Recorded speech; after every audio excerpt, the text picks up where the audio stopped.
안녕하세요. 눈민 눈탱입니다.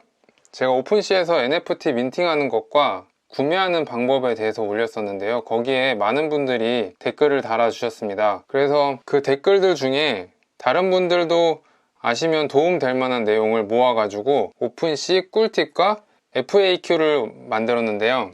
앞으로 오픈시 사용하시면서 도움이 많이 될 거라고 생각이 듭니다. 그러면 본론으로 들어가 보도록 하겠습니다.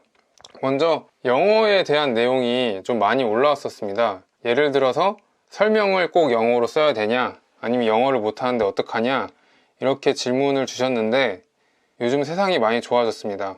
꼭 영어를 못해도 우리에겐 구글 번역기와 네이버에서 만든 파파고가 있습니다. 그래서 이거를 활용해서 조금 더 편리하게 오픈시를 사용할 수 있는데요. 많은 분들이 사용법을 아실 수도 있는데 또 모르시는 분들을 위해서 이번에 한번 보여드리도록 하겠습니다. 먼저 구글 번역기를 활용해서 오픈시 사용하는 방법을 알려드리면요. 일단 여기서 오른쪽 클릭을 누르면은 여기 한국어로 번역 버튼이 있습니다. 이걸 누르시던가 아니면은 어떤 분들은 여기 위에 이렇게 구글 번역기 로고가 있거든요. 이거를 클릭해 주시던가 이렇게 두 가지 방법으로 페이지를 자동 번역할 수가 있습니다. 그래서 저는 여기 오른쪽 클릭해서 한번 해보도록 할게요.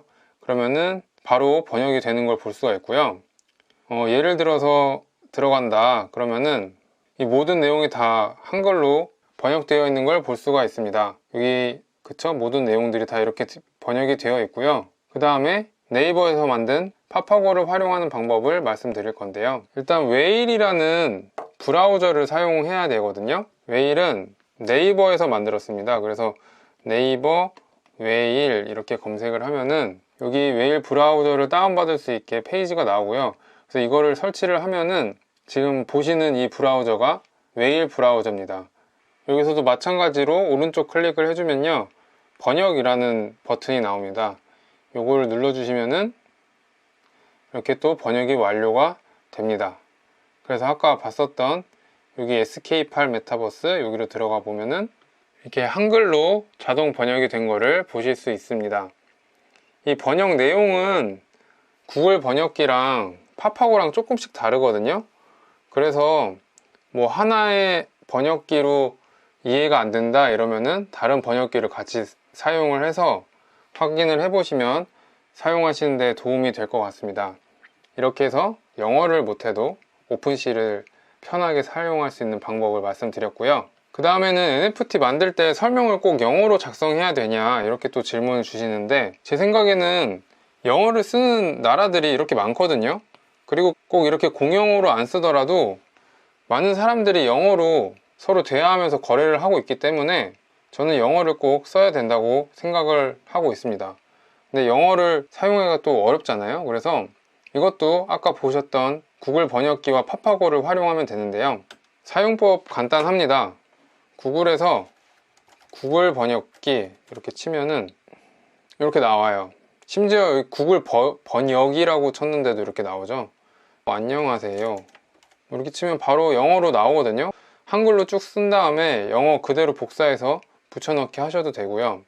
아니면은 파파고 번역, 파파고는 네이버에 있으니까요. 네이버로 들어가서 여기서 또 파파고 치면은 여기 나옵니다. 여기서도 안녕하세요 이렇게 치면 번역하기 누르면은 바로 번역이 되니까 이런 식으로 한글을 영어로 번역하신 다음에 붙여 넣어서 사용하시면 되겠습니다. 네, 영작과 관련해서 추가적인 팁이 있는데 구글 번역기와 파파고로도 완벽하지가 않을 수 있거든요. 그러면 한 번 더 검증할 수 있는 방법이 있습니다. 그건 바로 여기 보이는 그래머리라는 서비스를 이용하는 건데요. 이 그래머리는 영어로 장문한 글을 자연스럽게 작성했는지 안 했는지 이런 거를 한 번 더 검증해주는 서비스거든요. 그래서 구글에서 그래머리라고 이렇게 검색을 하면은 이렇게 홈페이지가 나옵니다. 여기 들어가서 왼쪽에 앱스로 들어가면은 설치를 할 수 있거든요. 저는 이미 컴퓨터에 설치를 해놨고 크롬에도 설치를 할 수가 있습니다. 여기 인스톨 버튼을 누른 다음에 크롬에 추가를 해 주시고요. 여기 크롬에 이제 설치가 됐습니다. 요거를 누르면은 뉴 더큐먼트가 있습니다. 요거를 눌러서 이런 페이지가 보이거든요. 그러면은 이 왼쪽에다가 자신이 영작한 글을 써서 자연스러운지 자연스럽지 않은지 한 번 더 검증을 해보면 됩니다. 예전에 제가 만든 NFT에 있는 설명글을 가져와 볼게요. 이거를 그대로 넣어주면요, 뭐 셋골, 어떤 목적으로 이 글을 작성했냐 이렇게 나오는데, 이거는 쉽게 쓰는 거, 이거는 지식 전달용, 이거는 전문가, 이런 식으로 또 청중을 고려한 방법이 있는데, 저는 제너럴로 쓰도록 하겠고요. 그리고 문체는 자연스럽게, 그리고 이거는 프리미엄이니까 건들지 않도록 하겠습니다. 이렇게 해서 던을 누르면은 이런 식으로 제가 작성한 글이 뭐가 잘못됐는지 이렇게 오른쪽에 표시가 됩니다. 그래서 이거를 눌러주면은 이렇게 바뀌는 거를 볼 수가 있어요. 이런 식으로 제가 잘못 작성한 글을 수정을 해줍니다. 요거까지 해서 글을 써주시면 될 것 같아요. 완전 100% 원어민이 쓰는 만큼 정확하지는 않을 수 있는데, 그래도 이 정도면은 뜻을 전달하는 데는 무리가 없을 것으로 생각이 됩니다.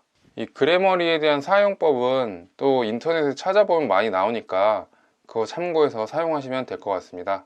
그 다음에는 처음 민팅할 때 가스비가 얼마나 드냐, 이거에 대해서도 굉장히 많이 물어보시거든요.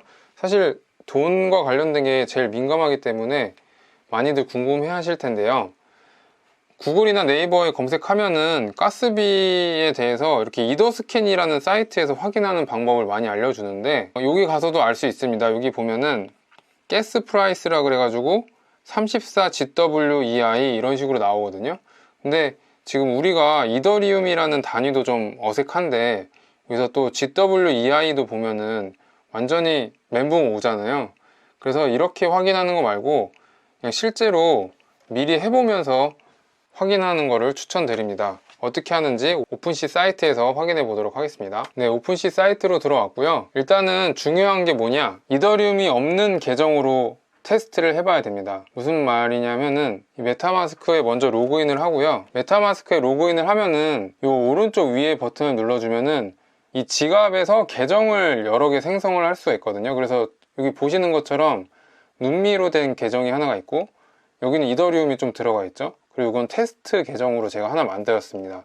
이거는 0 이더리움으로 되어 있는데, 이걸로 오픈시에 로그인을 합니다. 네, 로그인을 한 다음에 컬렉션과 아이템을 미리 이렇게 만들어 봐요. 그래서 이렇게 만든 아이템을 판매를 직접 해봅니다. 이렇게 셀 버튼을 눌러서 0.01, 뭐 가격은 아무렇게나 설정해도 되겠죠. 이렇게 해서 컴플리트 리스팅을 누르면은 이게 이제 프로세싱이 진행이 되거든요. 여기서 메타마스크 지갑을 서명을 해줘야 이제 완전히 판매하기가 완료가 되는데, 여기 보면은 이 가스비가 나옵니다. 0.04 이더리움. 지금 엄청 비싸네요. 거의 뭐 139불, 뭐 110불 이러는데 너무 비싼 것 같습니다.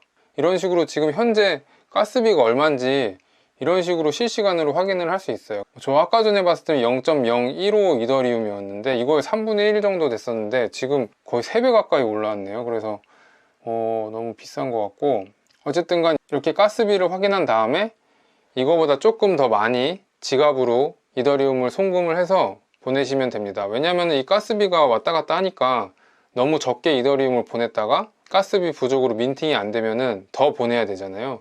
근데 이더리움을 보내는 것도 또 거기서 수수료가 들기 때문에 한 번에 보낼 때 조금 넉넉하게 보내는 것을 추천드리겠습니다. 네, 가스비 꿀팁도 말씀드렸고, 그 다음에는 가스비 처음에만 내냐고 많이 물어보시는데, 요거는 오픈시에서 나와 있는 사용자 안내문이에요. 여기 보면은 명확하게 나와 있습니다. 처음으로 하는 리스팅이라고 하면은 셀러는 계정을 셋업해야 된다. 이건 처음에만 내는 수수료고 당신은 나중에 또 지불하지 않아도 된다, 이런 식으로 나와 있기 때문에 가스비는 처음에만 낸다는 거 오픈시 사이트를 통해서 말씀드렸고요. 그 다음에는 NFT 민팅을 했는데 안 팔린다는 또 이야기가 있습니다. 오픈시는 지금 보시는 유튜브처럼 알고리즘이 따로 없어요. 그러니까 내가 민팅을 하더라도 사람에게 자동으로 추천되기가 거의 불가능에 가깝거든요. 그래서 스스로 마케팅 활동을 해야 됩니다.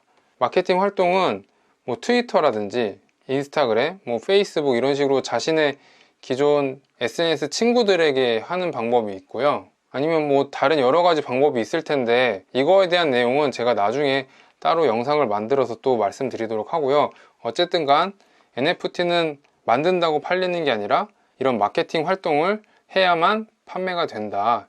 이 점 알아주셨으면 좋겠습니다. 그래서 완전 생짜배기보다는 기존에 자신의 팬층이 있는 분들이 또 접근하기가 저는 쉽다고 생각이 들어요. 그 다음에는 오픈시에 이렇게 NFT를 올려놓고 나중에 팔아도 되냐, 이런 질문이 있는데 네, 가능합니다. 어떻게 가능하냐면은 오픈시 사이트를 또 통해서 말씀을 드려볼게요. 이거는 좀 전에 봤던 제가 테스트로 만들어 놓은 그 NFT인데요. 이거를 지금 제 다른 계정으로 한번 들어와 볼게요. 네, 눈미 계정으로 들어오면은 여기 메이크 오퍼가 있습니다. 그러니까 제한하기 버튼인데 이렇게 제가 구매할 가격을 적어 넣을 수가 있어요.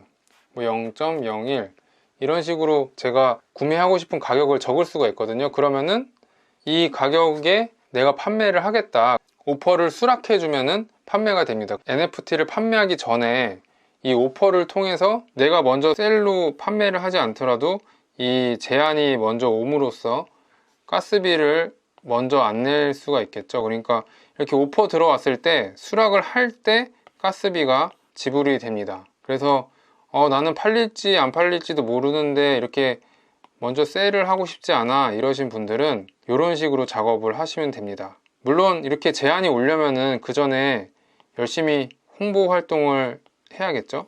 그래서 홍보 활동이 먼저 따라줘야 이렇게 제한을 받아서 판매할 수 있다, 이렇게 또 말씀드리고요. 그 다음에는 저작권과 관련된 건데, 제 영상을 꾸준히 보신 분들은 알겠지만 제가 NFT를 만들었는데요. 이 NFT가 유튜브에 있는 영상을 활용해서 만들었거든요. 그래서 제가 올린 NFT가 판매가 되면은 그럼 유튜브 채널에서 삭제해야 되는 거냐 이렇게 물어보셨는데, 그건 아니고요.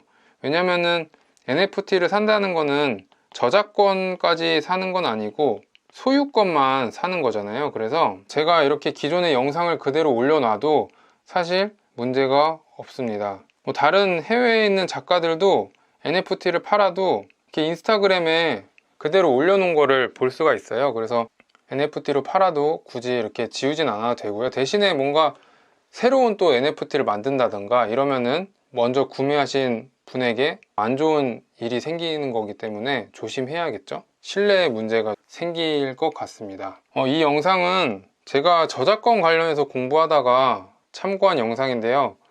유튜버들을 위한 영상이긴 했는데 이 저작권에 대해서 이해하기 쉽게 나온 영상이니까 제가 여기 더보기란에 올려놓을 테니까요. 한번 관심 있으신 분은 보셔도 좋을 것 같습니다. 그 다음에는 판매 기간 6개월로 바꾸기인데, 제가 NFT 민팅 하는 방법을 올릴 때까지만 해도 여기에 6개월을 선택할 수 있게 되어 있었거든요. 근데 최근에 들어가 보니까 6개월 선택하기가 없더라고요. 그래서 판매 기간을 어떻게 6개월로 할 수 있냐 이렇게 또 질문을 주셨는데, 이것도 오픈시에서 직접 확인해 보도록 하겠습니다. 자, 오픈시로 들어왔고요. 제가 기존에 있던 NFT를 판매한다고 하고 한번 진행을 해볼게요. 이거에 대해서도 질문을 주신 분이 있었거든요. 그래서 재판매하는 과정도 보여드릴 겸 이 전병산 작가의 로스트 작품을 가지고 6개월로 어떻게 설정하는지 보여드릴게요. 여기 보면은 듀레이션이 있는데 여기 지금 1개월까지밖에 없습니다. 그래서 이거는 간단합니다. 사실 직접 입력해주면 돼요. 그래서 2월 14일이니까 3, 4, 5, 6, 7, 8월 14일까지 하면은 지금 여기 빨간색 표시가 안 돼 있죠. 그러면 이 기간으로 해서 판매를 할 수 있습니다. 이거를 만약에 6개월보다 좀 더 길게 15일로만 해도 이렇게 빨간색으로 표시가 되거든요. 그러니까 이 빨간색이 표시 안 되는 날짜까지만 해서 판매를 해주시면 되겠습니다. 이건 소소한 팁인데 오픈시에서 글씨를 쓸 때 두껍게 하기와 기울이게 하기가 가능합니다. 여기 제가 밑에 예시로 한글과 영어를 써놨는데, 한글은 두껍게 하기가 그렇게 막 티가 나진 않아요. 미세하게, 아주 미세하게 지금 살짝 두꺼워지긴 했는데 그렇게 눈에 띄게 다른 점은 나타나진 않고요. 대신에 이렇게 영어는 볼드 글씨체가 확실히 눈에 보이는 걸 알 수 있습니다. 그리고 기울임체는 한글이나 영어나 이렇게 명확하게 나타나는 걸 볼 수가 있고요. 이거를 어떻게 하는지 알려드리겠습니다. 네, 오픈시 사이트인데요. 여기 지금 두껍게 하기와 기울임체가 적용이 되어 있고 이 에디트를 누르면은 아주 간단합니다. 두꺼운 글씨는 이렇게 곱하기 기호를 두 개를 양쪽에 넣어주면 되고요. 기울임 글씨는 이렇게 한 개만 넣어주면 됩니다. 이 팔 위에 있는 거 있잖아요. 팔 위에 있는 곱하기를 2개 눌러준 다음에 글씨를 쓰고, 그 다음에 하나만 해서 이렇게 또 글씨를 쓰고, 이렇게 해가지고 완료를 해주면요, 보시는 것처럼 이렇게 적용이 되어 있는 거를 확인하실 수 있습니다. 그래서 설명을 쓰신 다음에 강조해주고 싶은 부분은 이런 식으로 두껍게 하기와 기울임체를 적용하시면 좋을 것 같습니다. 그 다음에는 빨간 이더리움이랑 검은 이더리움이 있는데, 요거에 대해서 말씀드리려고 하는데요. 지금 요 그림에 보면은 빨간 이더리움으로 되어 있잖아요. 요거를 말씀을 드리면, 먼저 빨간 이더리움이랑 검은색은 가격은 같습니다. 그래서 빨간 이더리움이 1 이더리움이면은 검은색도 1, 이런 식이거든요. 대신에 어떤 차이가 있냐면은, 이거는 특히 이렇게 경매를 할 때 많이 빨간색을 볼 수가 있는데, 예를 들어서 지금 1 이더리움으로 진행하는 경매가 이렇게 3개가 있다고 할게요. 그러면은 내가 이 3개의 경매에 모두 입찰을 하겠다. 그러면은 총 3 이더리움이 필요하겠죠. 근데 만약에 빨간 이더리움이 있다 그러면은 빨간 이더리움으로는 1 이더리움만 있어도 괜찮습니다. 왜냐면은 여기다가 1 이더리움으로 다 입찰을 했을 때, 만약에 이놈이 판매가 됐다 그러면은 내 지갑에서는 1 이더리움이 빠지잖아요. 그러면서 자동으로 여기 입찰되어 있던 것들은 취소가 됩니다. 이런 식으로 하는 게 바로 빨간색 이더리움이거든요. 그래서 내가 충분히 이렇게 이더리움이 많지 않아도 여러 개의 경매에 입찰을 할 수 있다. 이게 바로 빨간 이더리움의 특징이고요. 정리하면은 빨간 이더리움은 경매할 때 쓰인다. 그리고 빨간색이랑 검은색이랑 가격이 똑같다.